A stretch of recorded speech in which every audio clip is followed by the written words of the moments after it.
কুল হুয়াল্লাহু আহাদ, আল্লাহ একক, অখণ্ড, অদ্বিতীয়, স্বয়ংভূ সত্তা। আল্লাহুস সামাদ, আল্লাহ মহা নিরপেক্ষ। মহাটা নাই, সেটা আমরা সর্বশ্রেষ্ঠ বলার জন্য, কিন্তু সামাদ শব্দের অর্থ নিরপেক্ষ। আল্লাহ নিরপেক্ষ। তাহলে আল্লাহ নিরপেক্ষ, আল্লাহর প্রেরিত রসুল তিনি কি পক্ষে? তিনিও তো নিরপেক্ষ। আল্লাহর প্রেরিত বাণী আল কোরআন, সেটাও তো নিরপেক্ষ। এখন এরা আল্লাহরও পক্ষের বানায় দেয়, আল্লাহ মুসলমানকে পক্ষে, আর কেউ পক্ষে নাই। এইটা হ্যাঁ সেই মুসলমানের পক্ষে যিনি আত্মসমর্পণের মুসলমান, কিন্তু এই গরু খাওয়া মুসলমান, জন্মগত মুসলমান, আনুষ্ঠানের মুসলমান, সুন্নতে খাতনা দেওয়ার মুসলমানের সাথে আল্লাহ থাকে না। আল্লাহ থাকে আত্মসমর্পণকারী যে মুসলমান, তার সাথে। তো বর্তমান সমাজে আমরা বেশিরভাগ হলো জন্মগত মুসলমান, বাবা মা মুসলমান, তার ঘরের থেকে আমরা জন্মাইছি, আমরাও মুসলমান। কিন্তু মুসলমান তখনই হয় যখন রসুলের কাছে আত্মসমর্পণ করে, রসুলের কাছে কলেমা পাঠ করে। তা আপনারা যদি জিজ্ঞাসা, আপনি যে মুসলমান হইলেন, কলেমা পাঠ করছেন কার কাছে?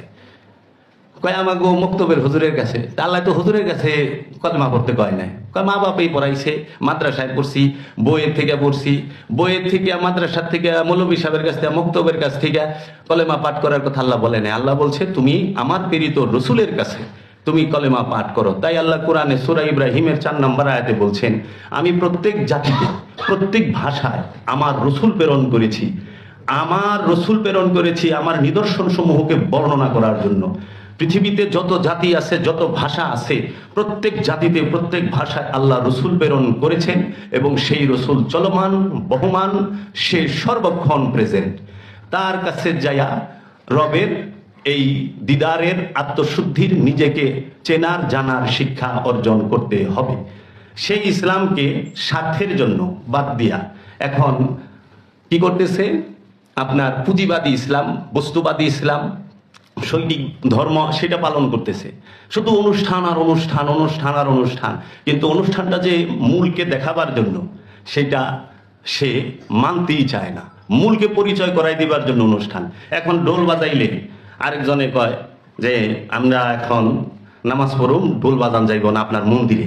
এখন যদি প্রশ্ন করা হয় যে ওনার মন্দিরে উনি ইবাদত করতেছে ঢোল বাজায়া, আপনার মসজিদে আপনি মাইক চালাইয়া ওয়াজ করতেছেন, সূরা কেরাত পড়তেছেন, তো আপনার যে নিরপেক্ষতা, যে ইসলামের মূল মানদণ্ড, সেইখানে আপনি কি বল প্রয়োগ করলেন না তাহার উপরে?